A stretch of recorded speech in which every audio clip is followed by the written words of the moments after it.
We cover weather and traffic every 10 minutes here on KBOI 2 News this morning. We're joined by Denny Hawkins. Oh man, it's a foggy Friday. Yeah, just gonna be a nice sunny day. A squinty Friday. It's like I'm not wearing my glasses or my contacts. Like you always get that feeling of like, woo, I need to, put the glasses on. Yeah.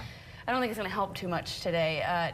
Very thick fog out there in some spots. So please take note of that if you haven't left the house yet this morning. Obviously, many of you watching on your getting ready for work, but certainly could be a slow drive in today, and I think we'll watch for this fog and haze to really kind of settle in with us here over the next several days. So we can thank the inversion. I know we've been talking about it, but this one looks to be a significant one. So let's go ahead and take a look at what we're dealing with out there this morning. The one good thing I will say, out of all of that pesky snow that stuck around yesterday that I think many of us wanted to just kind of get rid of, and all the snow we've had so far this winter. It's just kind of interesting looking at the drought monitor. 2% of Idaho is under some form of drought, and most of that is just considered unusually dry. Last year was 88% of the state was experiencing some form of drought. So amazing to see the difference that a really good winter or two can do out there. So that's the good, or the silver lining behind all that wet weather that we've been having in our kind of historic winter that we're dealing with. Right now it's 20 degrees outside in downtown Boise. Light winds, but still feels like 13. So we'll talk temperatures first, then get to the fog to kind of show you what you're looking at. Low 20s for most of us here along the I-84 corridor. It's very cold up in Stanley this morning, 13 below zero, 18 in Ontario and Caldwell and Nampa. Good morning to you. It is 21 where you are.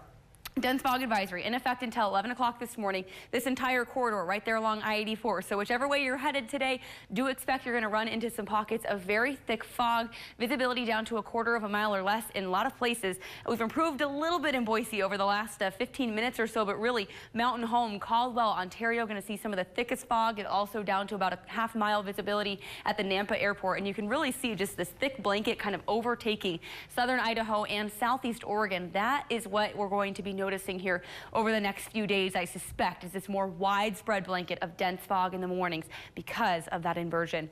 We're okay on air quality right now in the Boise area. We're in the green, but meridian you'll notice, so really just depends on where you are in the valley, but already to the orange category. This is something we're going to be watching too closely as we head toward the weekend, mostly because there's not much coming through to mix up that atmosphere, so all that cold, stagnant air gets trapped down here and can obviously make the air quality a little bit worse. Nampa, you're in the yellow this morning, so something that will continually be monitoring.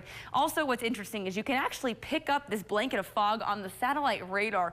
You can't always do that, and that is just a sign of how thick that fog is and how hard it's going to be to clear up as we head into the afternoons. That's the overall goal, is that we'll see some clearing in the skies in the afternoons, but I think haze will be a continuing factor both this afternoon and through the weekend, and also potentially into early next week. So spoiler alert there, this inversion not going away anytime soon. The storm track is staying well off to our north, high pressure building in, and that is what is responsible for everything that's happening with our weather pattern. Now above the inversion, of course, we know a lot of sunshine. So we'll show you on the Futurecast, and it really doesn't look too active or exciting.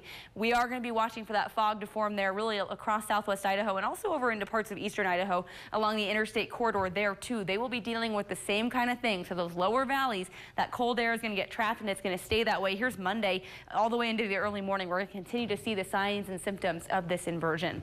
High temperatures today, mid-20s for most of us. I'd be surprised if Boise reaches 30. I think we'll be more in the mid to upper 20s across much of the Treasure Valley because that cold air is getting socked in.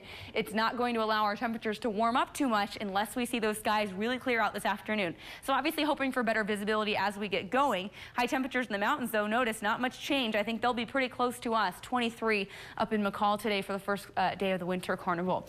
Lows tonight should drop back into the teens. Will plummet to the single digits in some areas, especially in the high country. -8 in Stanley, another cold one on tap. Speaking of the mountains, if you get the chance to go up and enjoy them this weekend, probably a perfect weekend to do so.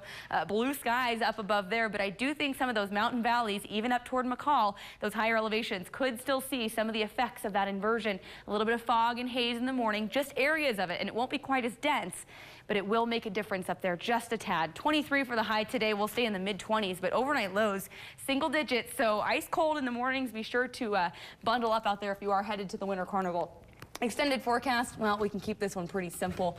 Fog in the mornings, haze in the afternoons. The inversion hanging around, I think, at least through early next week. By the middle of the week, there should be some signs that it will break up. We've got a chance of rain and snow on the way Thursday, and that's really